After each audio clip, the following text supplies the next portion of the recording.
What would you do if you were accused of rape? Would you try to plead your innocence? What about trying to clear your name against the faulty case that the court made? This is what Thomas Doswell had to live through after the tragic act of violence that happened in March 1986 to a white woman. Let me ask you this. Why was Thomas Doswell accused of rape?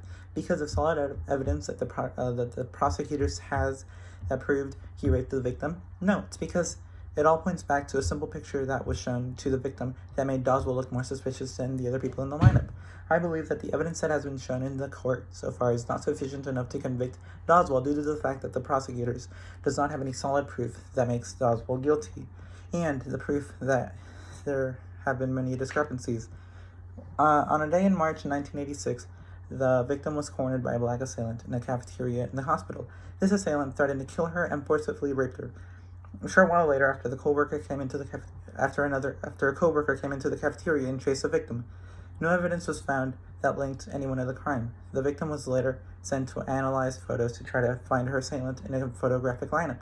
Thomas Doswell was the person who she had identified as the assailant.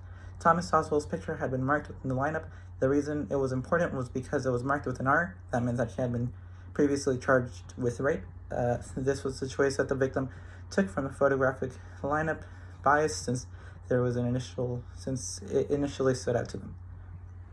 Another thing that made this prosecution claims flawed was the multiple discrepancies about how the attacker looked. Before the lineup, Doswell did not fit the description that the victim and one of her coworkers had described, which challenged the reliability of the identifications.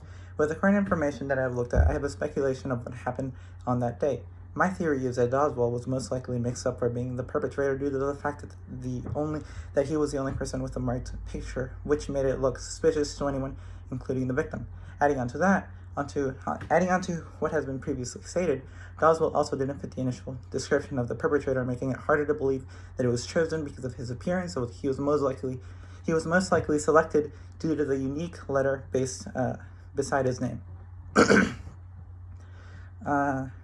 Thomas Doswell is not guilty due to the simple fact that there is a lack of evidence, along with discrepancies in the description of the attackers.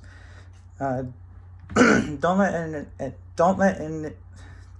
an innocent man serve a sentence that could ruin his life. Let's continue to search for the assailant that committed this heinous crime and make them serve their sentence instead of letting them roam free.